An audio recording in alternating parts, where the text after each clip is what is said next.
Peace and love. We're going to pick it back up from where we left off on Moorish paradigm. We left off on book 3.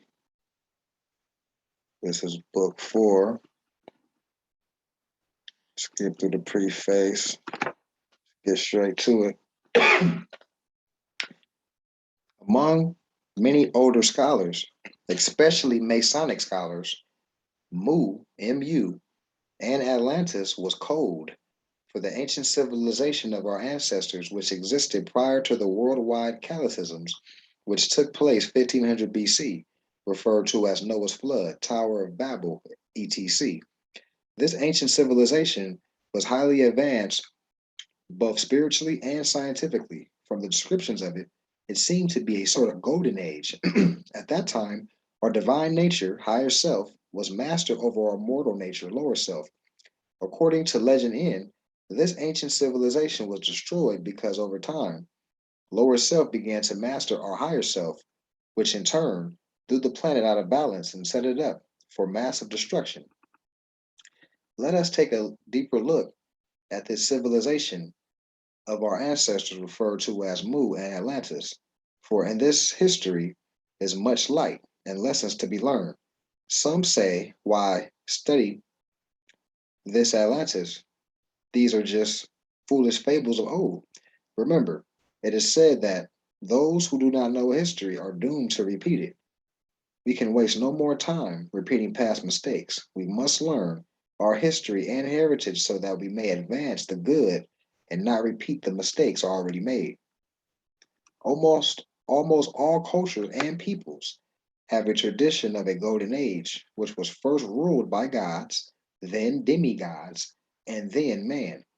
Thus, it would seem that instead of man evolving, man has devolved from godlike beings to the present men of today. Below is a quote from Plato's discourse of Atlantis with regards to the nobility of their natures, the Atlanteans or Atlanteans. Quote, they were obedient to the laws and were in well affection towards the gods, who were their kinsmen, for they possessed true and in every way great spirits, practicing gentleness and wisdom in the various chances of life, and in their intercourse with one another. They despised everything but virtue, not caring for their present state of life, and thinking lightly on the possessions of gold and other property, which seemed only a burden to them. Neither were they intoxicated by luxury, nor did wealth deprive them of their self-control, but they were sober and clearly saw that all these goods are increased by virtuous friendship with one another, and that by excessive zeal for them and honor of them, the good of them is lost, and friendship perishes within them, perishes with them. And that was a quote by Atlantis. That was a quote from the book Atlantis by Ignatius Donnelly, page 20. Notice that they consciously realized a very important jewel regarding wealth and possessions, that all these goods are increased by virtuous friendship with one another, and that by excessive zeal for them, the honor of them, the good of them is lost, and friendship perishes with them. Virtuous friendships and charity make wealth increased, the same way water makes a plant grow. But in the next breath, Plato describes what later on began to take place in those things which led eventually to the fall of mighty Atlantis. Quote, by such reflections and by the continuance in them of a divine nature, all that which we have described waxed and increased in them. But when this divine portion began to fade away and them and became diluted too often and with too much of the mortal admixture, and the human nature got the upper hand, then they, being unable to bear the same fortune, became unseemly, and to him who had an eye to see, they began to appear base and had lost the fairest of their precious gifts. But to those who had no eye to see the true happiness, They were filled with unrighteous avarice and power. And that was from, once again, the book Atlantis by Ignatius Donnelly, page 20 through 21. Notice what happened. Man's lower mortal flesh self began to get the upper hand, and the divine in them began to fade. We've seen this happen to entertainment and sports figures as well as leaders many times. At the height of success and wealth, when you least expect it, your lower self rises and overthrows your higher self. Is this just a natural part of the flesh, mortal of man? We will ever will we ever overcome it? Whenever you are at the height of your career, wealth, and or prosperity, that is the time to step back and do a little introspection and meditation. You should develop your spiritual higher self. You should be affirm your spiritual connection with your higher self. We should have spiritual nature retreats for all our people. Being alone, close to nature, and your higher self regenerates your higher faculties and make you better able to bear your fortune or misfortune for that matter. The people of Atlantis, at the height of their power and wealth, needed to step back, reflect, realign itself with the higher divine nature of their origin. Instead, they ran headlong into their destruction, like America is now, through haughtiness and arrogance. On the left, this is a card from the Rider Waite Miniature Tarot deck, which dramatically and symbolically shows what happens to a person who, at the height of earthly fame and fortune, does not realign themselves with the divine. This card also symbolizes the destruction of Atlantis, the Tower of Babel, and any great power that loses touch with the divine. This will be the fate of America and the present world order if the world does not go on a sort of global spiritual realignment with the divine. Notice the crown falling from the tower. Nobody or nation is too great to fall. We must be humble and balanced in order to bear fortune and misfortune. Note, the tarot card system from which comes our modern day playing cards was put together by our Moorish ancestors as a way to preserve the ancient initiation teachings. Eden Gray in the book, A Complete Guide to the Tarot, says in the chapter called The History of the Tarot on page 7, quote, one of the most fascinating stories claiming that the tarot originated in Egypt relates that after the great library at Alexandria was destroyed, the city of Fez, in what is now Morocco, became the intellectual capital of the world, to which wise men traveled from near and far, needing to create a common tongue, for they spoke many languages. They set about inventing a method of communication. To this end, they prepared a picture book amounting in mystic symbols. A key to the meaning of these signs was handed down by word of mouth from the initiate to initiate. To preserve these, to preserve the secrecy of their messages, the symbols were later reproduced on seemingly insidious cards that were used in games of chance by more frivolous men who could not possibly decipher their true significance. There is a link between the story of Atlantis told by Plato and the destructions mentioned in the Bible under Noah and the Tower of Babel. Remember, the story of Atlantis told by Plato came down to him from Solon, who in turn got it from Egypt, who got it from Egyptian priests. The story of Noah and the Tower of Babel is in the book of Genesis, whose authorship is ascribed to Moses. Moses was said to be learned in all the wisdom of the Egyptians. In fact, Moses is an Egyptian name, as in Thutmoses. Thus, it is not hard to see how the destruction mentioned by Plato and that of the Bible can refer to one and the same incident. Hmm. There must have been some sort of great worldwide cataclysm that took place in recent recorded history. Almost every great culture and people have a record large scale destruction in the not too distant past. Even the earth itself preserves the record of this destruction. See Emmanuel the Lukavsky's Earth in Upheaval. Let us take a look at some of these records, this great destruction from other peoples beside the biblical account. Quote, there occurred violent earthquakes and floods, and in a single day and night of rain, all your warlike men in a body sunk into earth, and Atlantis, like manner, disappeared and was sunk beneath the sea. And that is the reason why the sea in those parts is impassable and impenetrable, because there is such a quantity of shallow mud in the way. And this was caused by the subsidence of the island. And that's once again Atlantis by Ignatius Donnelly, past page 11 of that book. Above is a quote from Plato's story of Atlantis, which describes the destruction of Atlantis. It is said that because of the sinking of Atlantis, it was very difficult to navigate the Atlantic Ocean.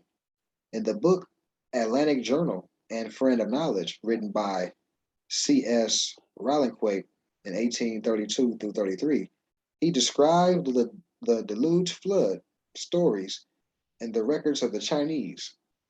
He also says that, according to their records, so-called Asiatic Negroes were the inhabitants of Asia prior to the flood or deluge, antediluvians. Quote, it has been sufficient to show and prove that the Chinese have traditions of the state of the earth before the flood, as known to them in Eastern Asia, that Asiatic Negroes or antediluvians. And antediluvians, I heard of that one.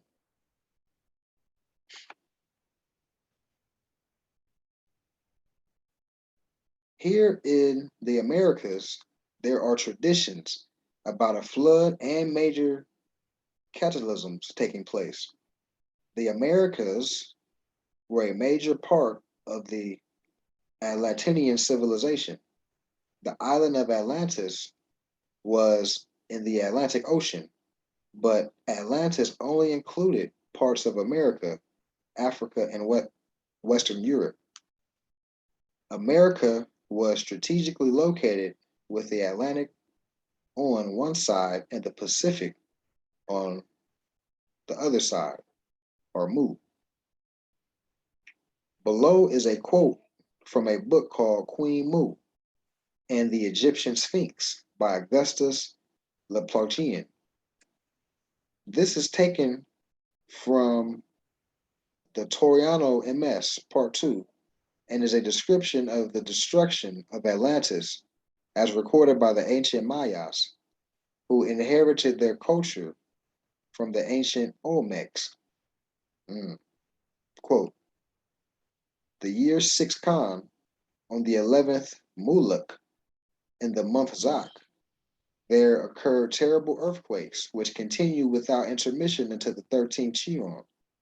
The country of the hill of mud, the land of Mu, was sacrificed. Being twice upheaved, it suddenly disappeared during the night.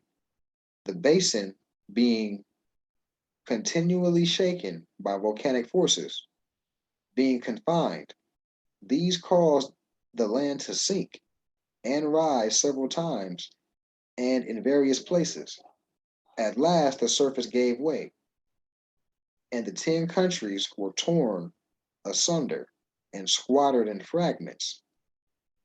That's Queen Mu and the Egyptian Sphinx by Augustus Leplogian.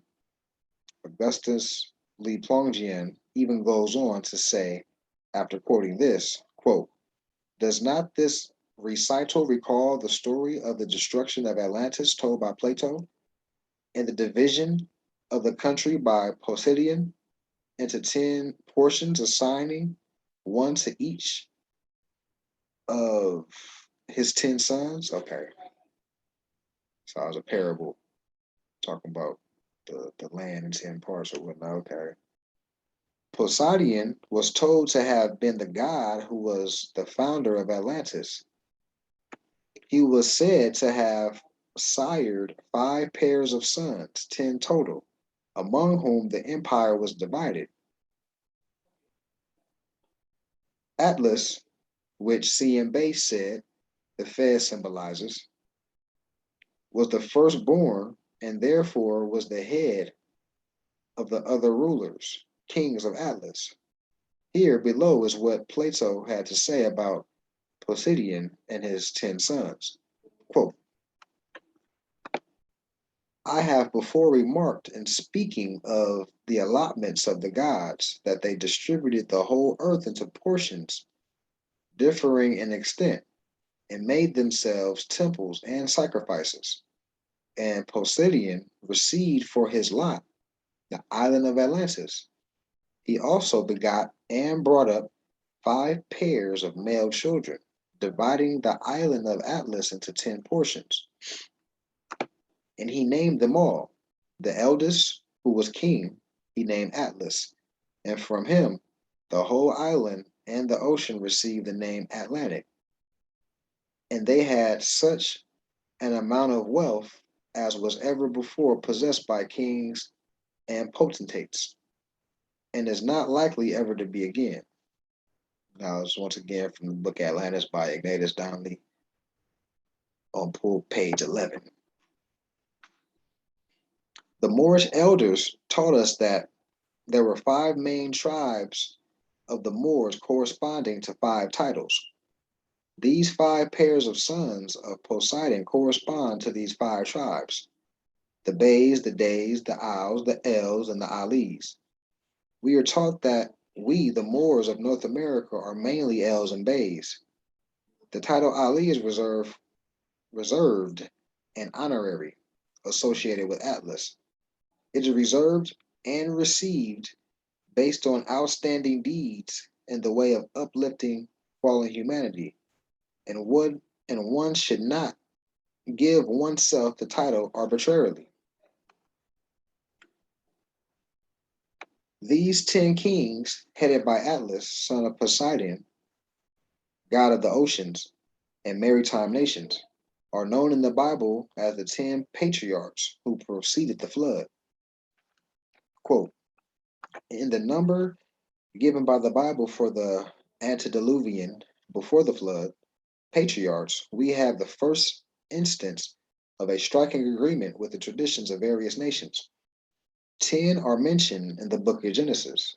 Other nations, to whatever epoch they carry back to their ancestors, whether before or after the deluge, whether mystical or historical character prevail, they are constant to this sacred number 10.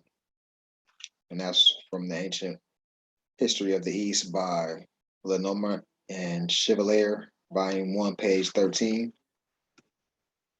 One will notice that these patriarchs, antediluvians who lived before the flood, one of whom was Methuselah, are said to have lived for 100 years.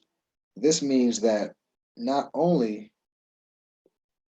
were they of a noble nature, but they also knew the secrets of regeneration. In the earliest records of the great ancient civilizations, the kings live and rule for hundreds and sometimes thousands of years at a time. They were considered divine and semi-divine. In other words, in other lands, are also this use of the number 10, symbolizing the rulers of ancient Atlantis, as seen below. In other words, in other lands are also this use of the number 10, symbolizing the rulers of ancient Atlantis, as seen below. Yeah, sorry if it did like a little remix just now. Zoom been tripping lately. Quote, in Chaldea, Varius enumerates 10 antediluvian kings whose fabulous reign extended to thousands of years.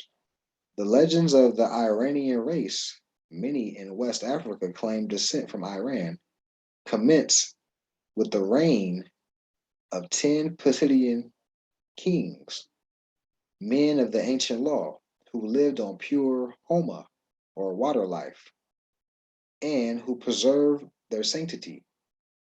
In India, we meet with the 9 Brahmadakas,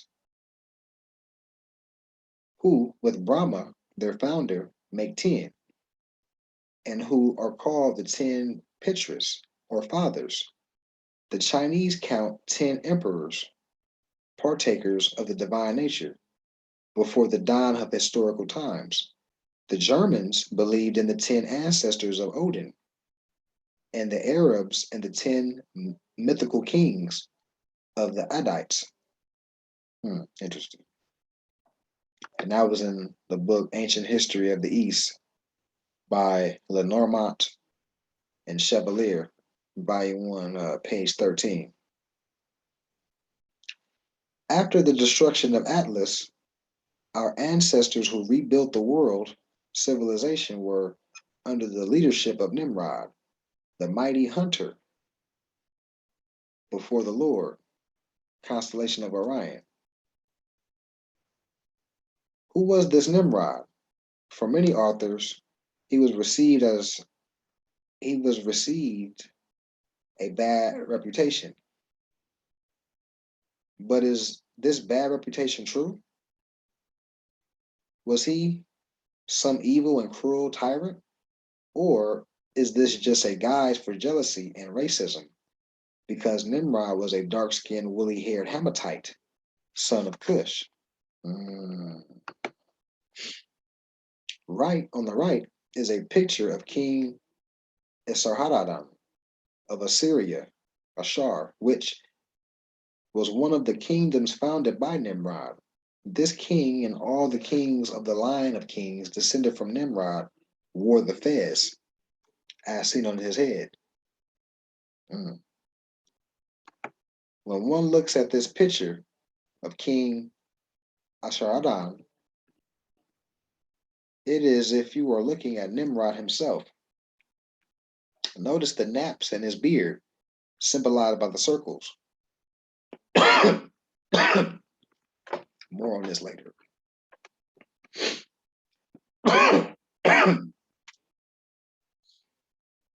So the fez is ancient. Cushites wearing the fez.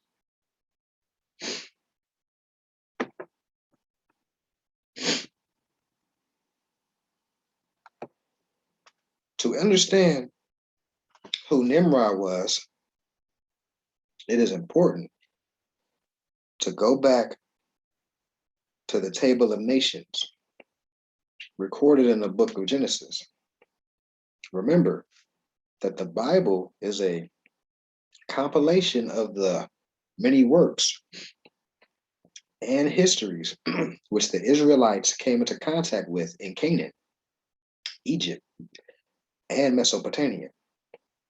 Thus, we can safely say that the Table of Nations is more than likely based on historical accounts preserved in Egypt, Canaan, and Mesopotamia. On the following page is the Table of Nations, taken from the book of Genesis in the Bible. So Genesis, Table of Nations. Now, these are the generations of the sons of Noah, Shem, Ham, and Japheth. And unto them were sons born after the flood. The sons of Japheth, Gomer, Magog, Madai, and Javan, and Tubal, and Meskesh, and Tyrus. And the sons of Gomer, Ashkenaz, and Rephath, and Tagarmah. And the sons of Javan, Elishash, and Tarshish, Kittim, and Dardanium.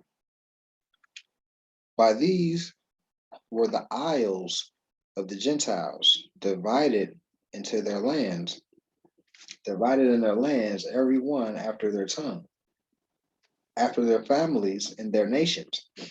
And the sons of Ham, Cush, and Mizraim, and Phut, and Canaan. And the sons of Cush, Seba, and Havilah, and Sabah,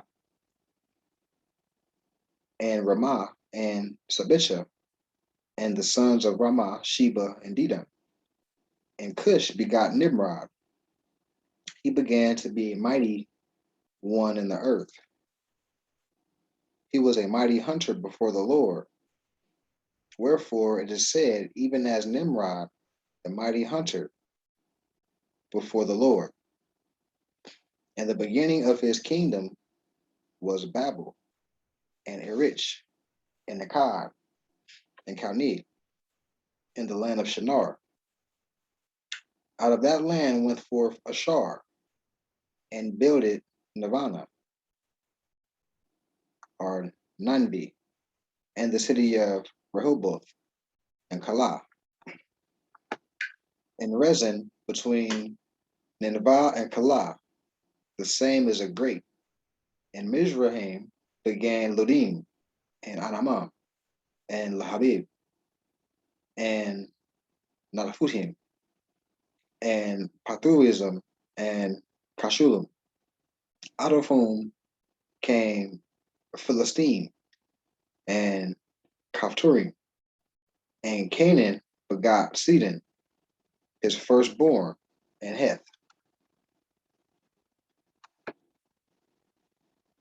and the Jebusite, and the Amorite, and the Jagarset, and the Hivite, and the Archite, and the Sinite, and the Arvadite, and the Zamarite, and the Hamathite. And afterwards were the families of the Canaanites spread abroad. And the border of the Canaanites was from Sidon as thou comest to Shur unto Gaza, as thou goest into Sodom and Gomorrah, and Admah, and Zeboim, even unto Lasha. These are the sons of Ham, after their families, after their tongues, in their countries, and in their nations. Unto Shem also, the father of all the children of Eber, the brother of Japheth, the elder, even to him were children born. The children of Shem, Elam, and Ashur, and Arphax, and Lud, and Aram. And the children of Aram, Uz, and Hul, and Gether, and Mash. And Apharix begot Salah. Salah begat Eber. And into Eber were born unto two sons. The name of one was Peleg, for in his days was the earth divided, and his brother name was Joktan. And Joktan, and their dwelling was from Mesha, as thou goest into Sephar, a mount of the east. These are the sons of Shem, after their families, after their tongues, in their lands, after their nations. Genesis 10, 1 through 31 is what I just read. In the past, scholars accepted as a given that Ham represented the so-called black race, Shem the so-called red races, and Japhet the so-called yellow and white races. But this is not at all accurate nor true. Ham does not represent the ancient Moors or so-called black race of Asia and Africa, but so does Shem. Interesting. Ham does represent the ancient Moors or so-called black races of Asia and Africa, but so does Shem. As a matter of fact, Shem is actually just a branch of the so-called Hamitic peoples. The Semitic language are a branch of the Hamitic. When compared, they are almost identical in many aspects. But whereas the Hamitic languages have hundreds of dialects, The Semitic languages only have a few. This shows that the Hamitic is much older. It had more time to split into many dialects and is the root. The Semitic languages are a branch from that Hamitic root. Notice in the quote below, taken from the Table of Nations, above that, some of the same descendants of Shem are also identical and said to be descendants of Ham. The bold names appear as descendants of both Ham and Shem. They are descendants of Ham and the sons of Cush, Sheba, and Havilah, and Sabata, and Rahama, and Sabticha, and the sons of Rahama, Sheba, and Dedan. Out of that land went forth Ashur, and builded Nineveh, and the city of Rehoboth, and Kala. These are descendants of Shem. The children of Shem, Elam and Ashur, are Araphaxad, and Lud and Aram, and Obal, and Abiamal, and Sheba, and Arphir, and Havilah, and Jochebed. All these were the sons of Joktan. First Chronicles, chapter 1, verse 32, quote, Now the sons of Keturah, Abraham's concubine, she bare Zimran, and Jokshan, and Medan, and Median, and Ishbak, and Shuah, and the sons of Joksan, Sheba, and Dedan.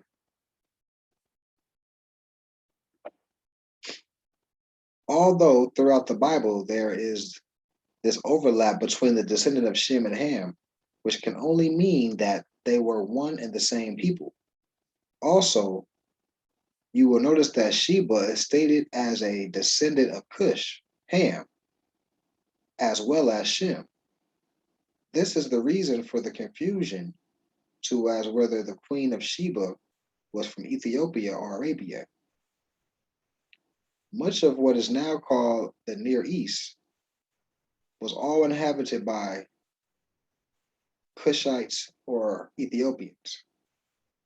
In fact, Cush or Ethiopia once went from Ethiopia and Africa eastward and included Arabia, Mesopotamia, Sumer, Elam, Assyria, Chaldea, and India. This was all once considered to be Cush or Ethiopia. Japhet is the so-called Mongol and northern peoples. Many of those who are classified as Native Americans also fall within this Japhetic Mongol line. Many in this Japhetic line were just as dark-skinned as the descendants of Ham, only but the texture of their hair was slightly different. And many have the eye fold, which was an environmental adaptation to windy, sandy, desolate environments. On the left is a picture of Mongol women from China. Thus, it can be said that after the flood, there were only two main people on the earth, the Hamitic, Shemitic, and the Japhetic Mongol, the so-called red and black. And you will find that our two people freely mix with each other or with one another, such that in certain places like Southeast Asia, India, the Pacific, and America, we mix so much that we cannot be separated.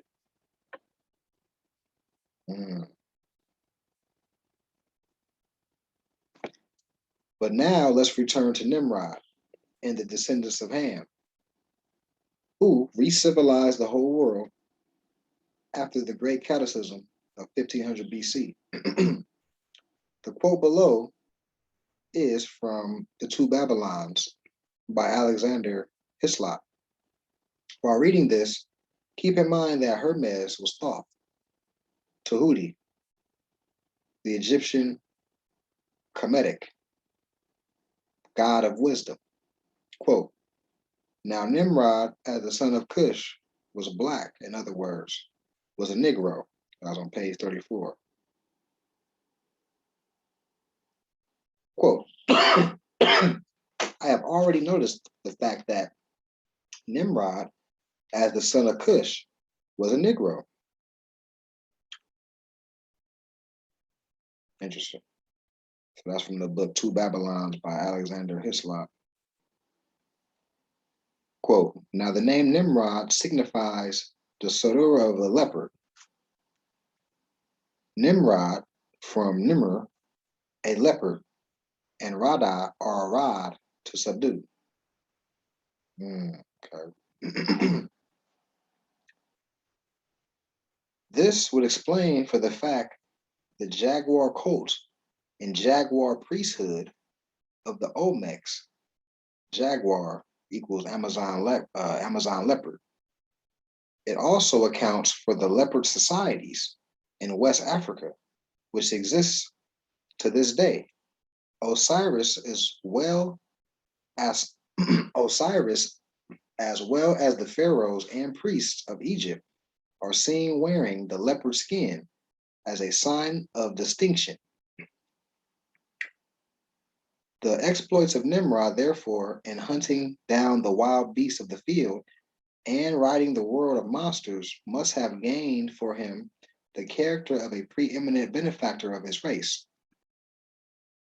The Two Babylons, page 51.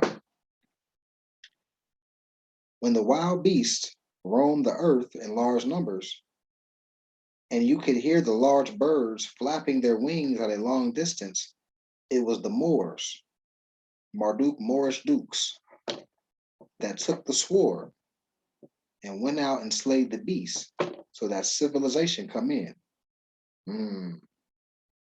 Oral Statements and Prophecies, the Noble Jew Ali, page 6.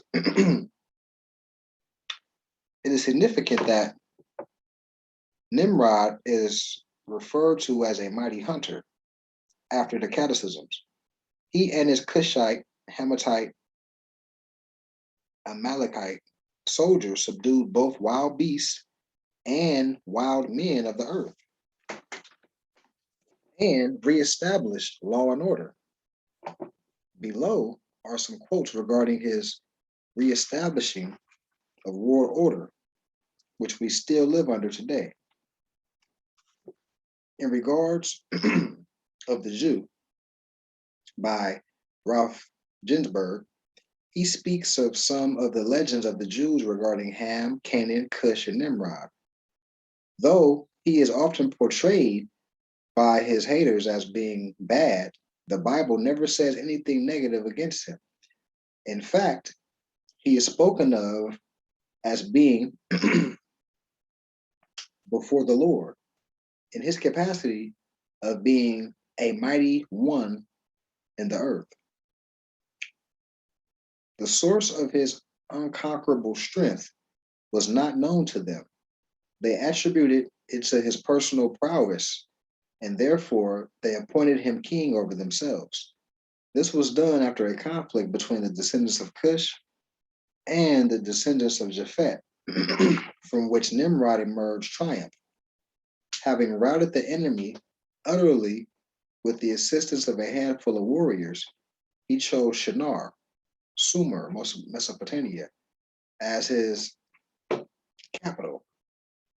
Thence, he extended his dominion.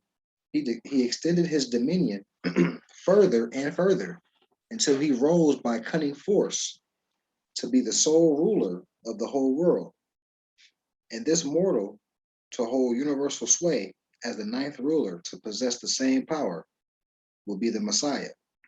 And that was Legends of the Bible by Ginsburg, page 83. Quote, even as Nimrod, the mighty hunter before the Lord, and the beginning of his kingdom was Babel and Erich and Akkad and Kabir in the land of Shinar.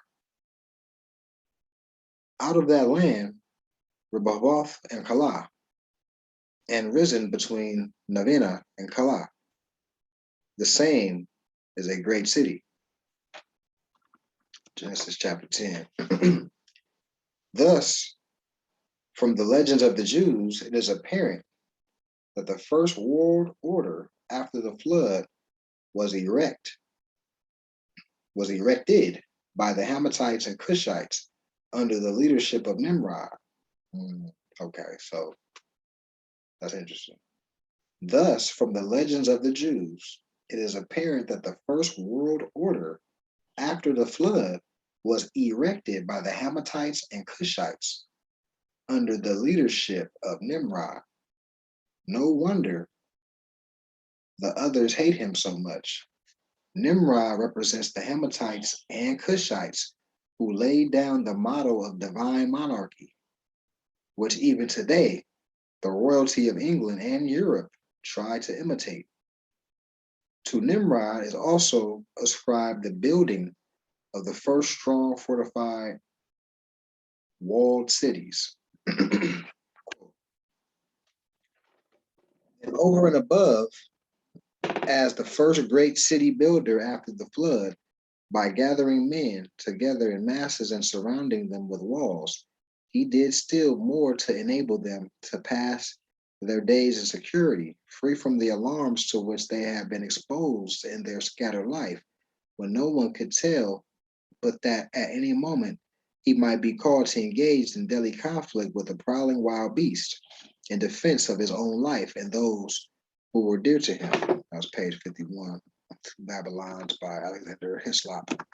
Quote, the man who conceived and thought out the first civil rule and formed the first civil government plants the first civilization. The man was Nimrod, an African.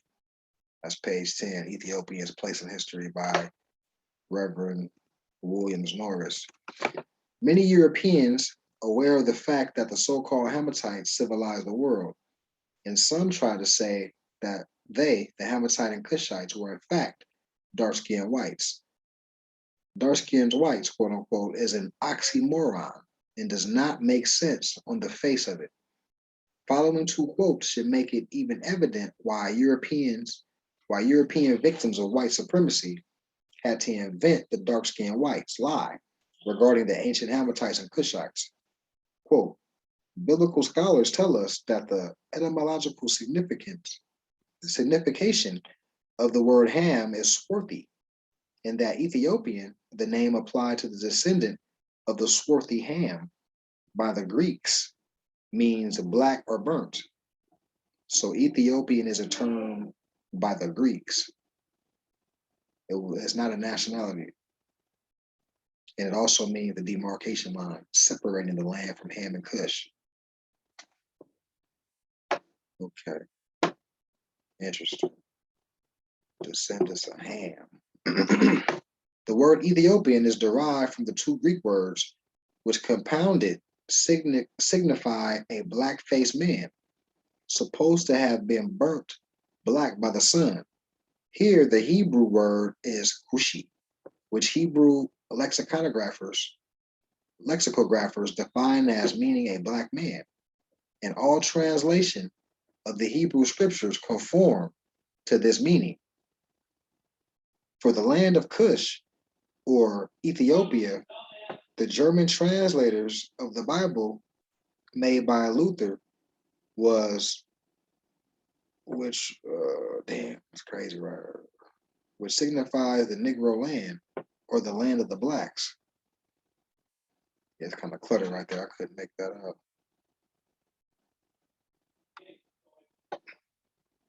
The Cushite by Reverend Rufus Perry. Once one of my college professors tried to say that the Egyptians were dark-skinned Caucasians. A Rasta sister and I let him have it.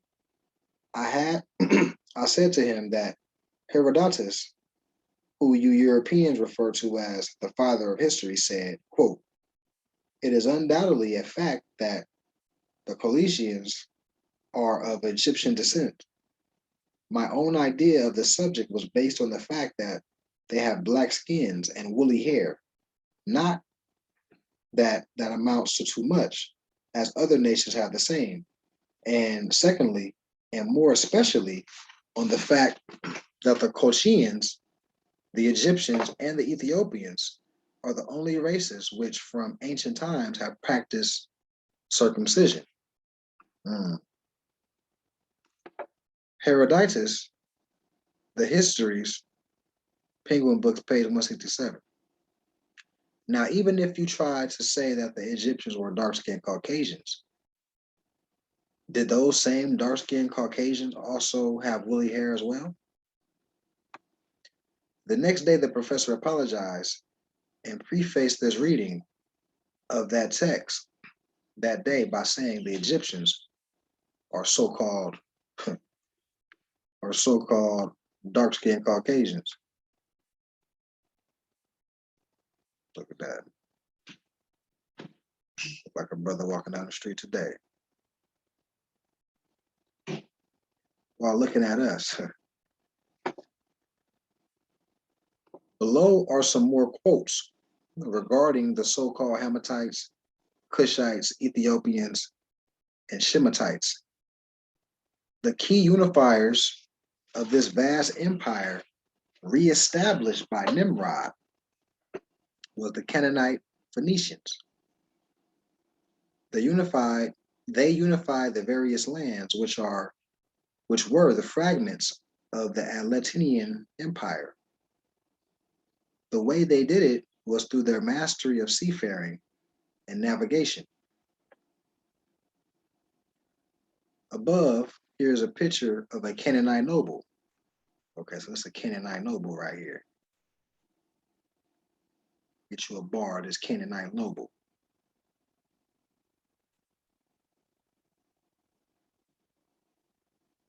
Like I said, look like a brother walking down the street. Here is a picture of a Canaanite noble. It is obvious that he has a phenotype of what today would be considered a so-called African. These great mariners are the ancient Canaanite Phoenician ancestors to us modern day Moors.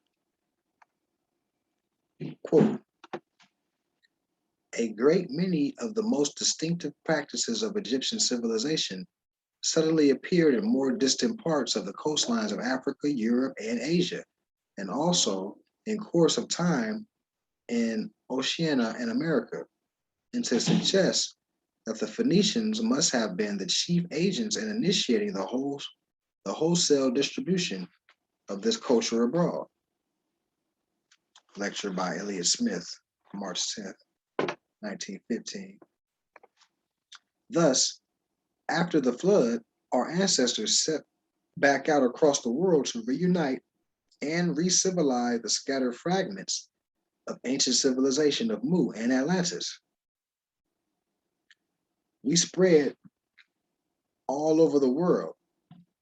I would like to now take you on a little tour of our people scattered all over the world so that we can take note of the things that unite us and that we all have in common. Let us take a curiosity glance of the ancient empire of Mu, Atlantis. Let's begin where we stand. Our ancestors have been here for a long time, since the days of glorious Atlantis.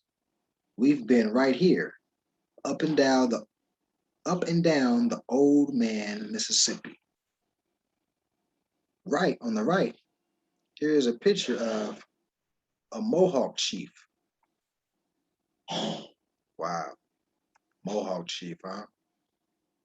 In school, they make them look like some bow and arrow, primitive, trying to figure out how to work something, you know what I mean? It's a whole different picture of a Mohawk.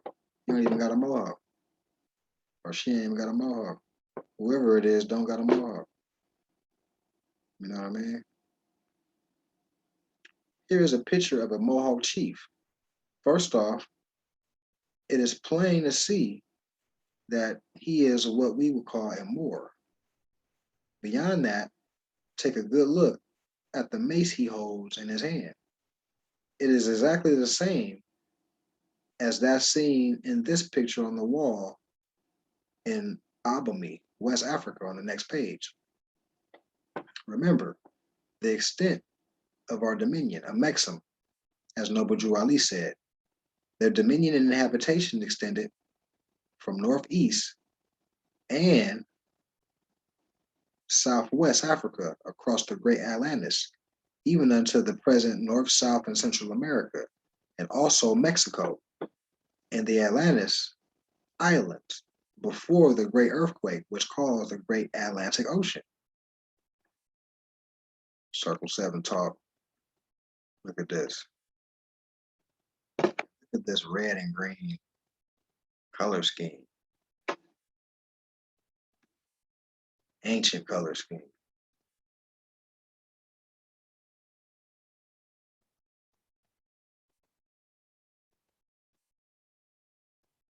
Here we have an example of Phoenician and Etruscan writing. The Etruscans inhabited Italy before the Romans. They were very close to the Canaanites of Carthage, North Africa, from who was descended the famous Hannibal. These tablets speak about the goddess Uni, who was the same as the Canaanite goddess Astarte. The tablets said to have been the tablets said to have been found by the founder of the Mormons was said to be on such gold sheets. The word Mormon is derived for the phrase Moorman. The word Mormon is derived from the phrase Moorman. It is the coincidence. Is it a coincidence that the angel who revealed the tablets' name was Moroni? And the place where the tablets were found was called Cumorah? By the way, the founder Joseph Smith was killed in Carthage, Illinois. Coincidence, I suppose. Interesting. On the right and below, here are two more examples of Phoenicians taken from their own artwork. These are the people who the European scholars used to teach were white people. These are the people who European scholars used to teach were white people, but of course they were not. Believe it or not, some still teach that. The jig is up, man. Why they keep doing that?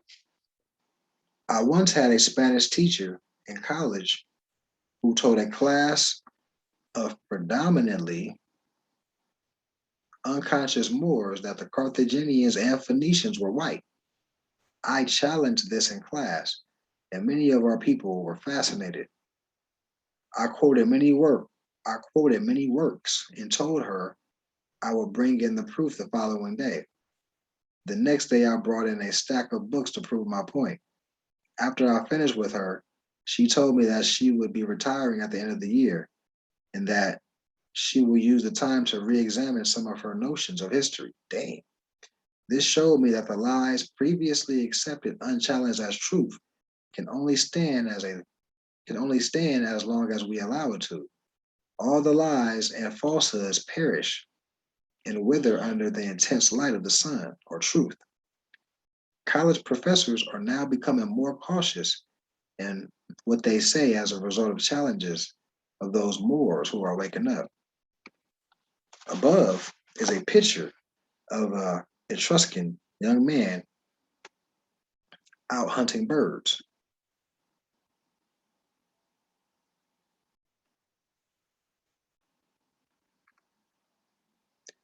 Notice the afro and his dark skin. Many of us, wow, they tripping with this. They hating hard. They don't want me reading this. Did you see the feds on them, bro? Etruscan, Phoenician. Feel me? Quote, but one of the great factors in the explanation of the naval supremacy of the Phoenicians was their acquaintance with the fact of astronomy. They were only able to embark upon their great maritime enterprises in virtue of the use they made of the pole star for steering.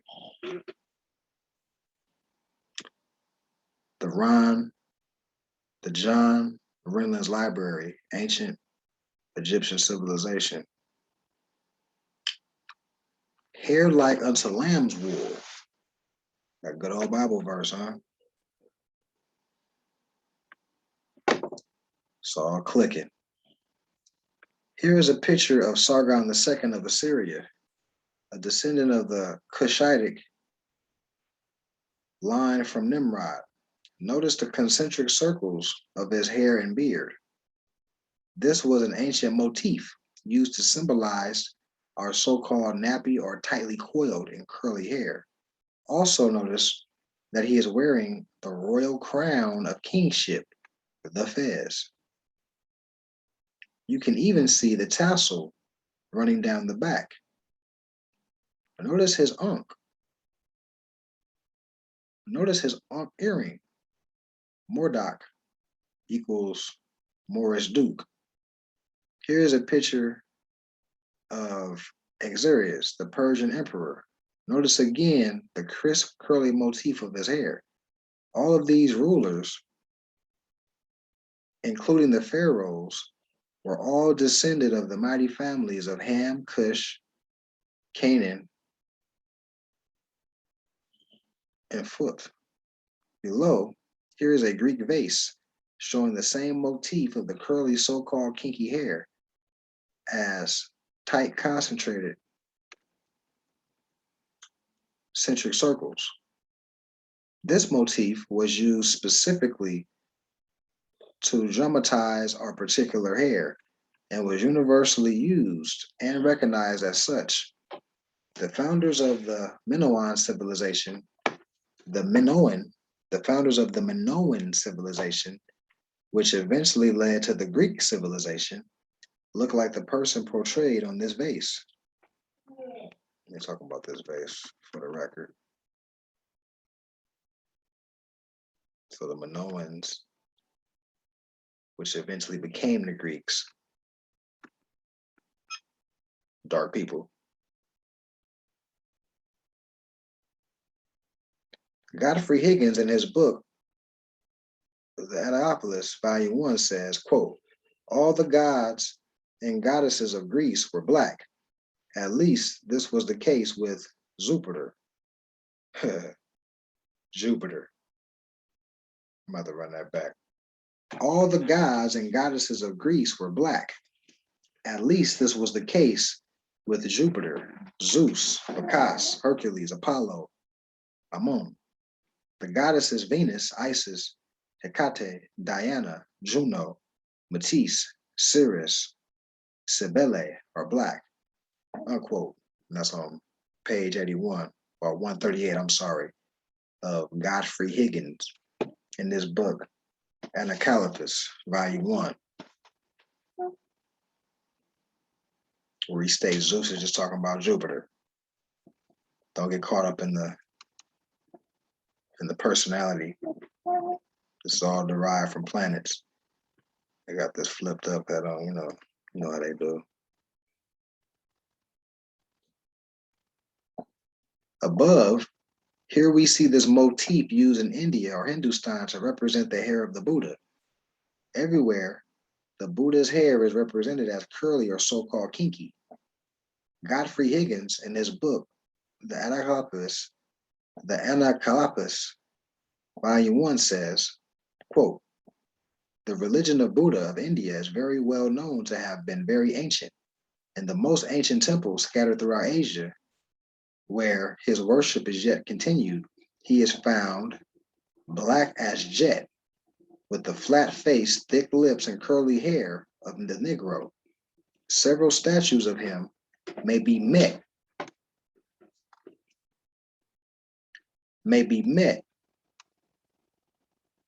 within the museum of the East India Company. So before I keep reading, let's look at some of these pictures.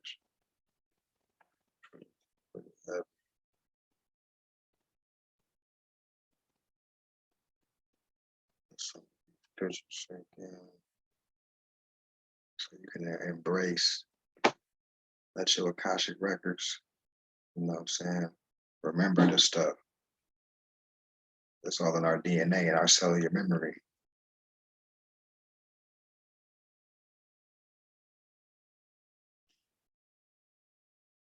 So above is a close-up of these ancient Jews, people of Judah.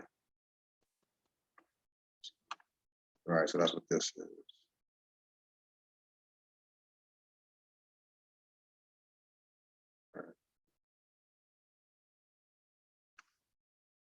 Okay. So above is a close-up of these ancient Jews, people of Judah, from Sennacherib's palace wall. Again, notice the hair of the motif. Can there be any doubt whether these were white or black? There should not be. There should not be, with given their nappy hair.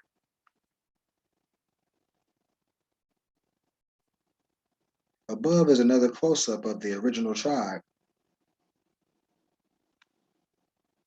of Judah.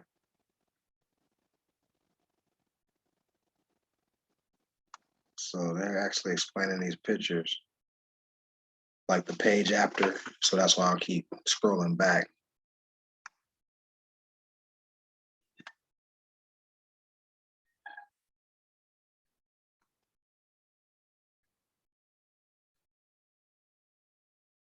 Quote, the wall depictions, which are impressive both in size and artistic skill, are among the few known depictions of what Jews looked like in biblical times.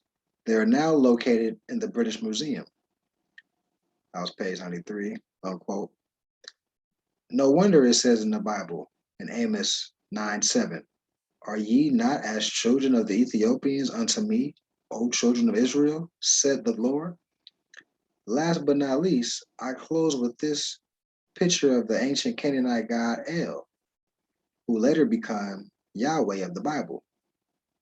Let me run that back.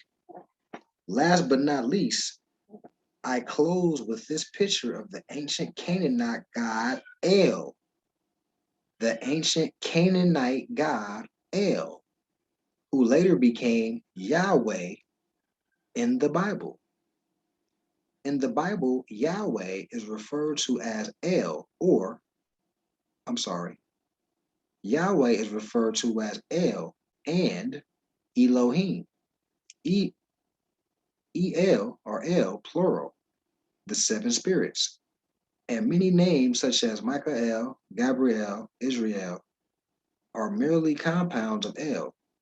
The Canaanite El is also the source from which derived the Moorish title El.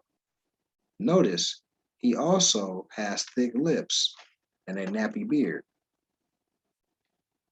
In the book of Revelations, it says 14, his head and his hair were white like wool, as white as snow, and his eyes were as flame of fire, and his feet like unto fine brass, as if they burned in a furnace, and his voice as the sound of many waters.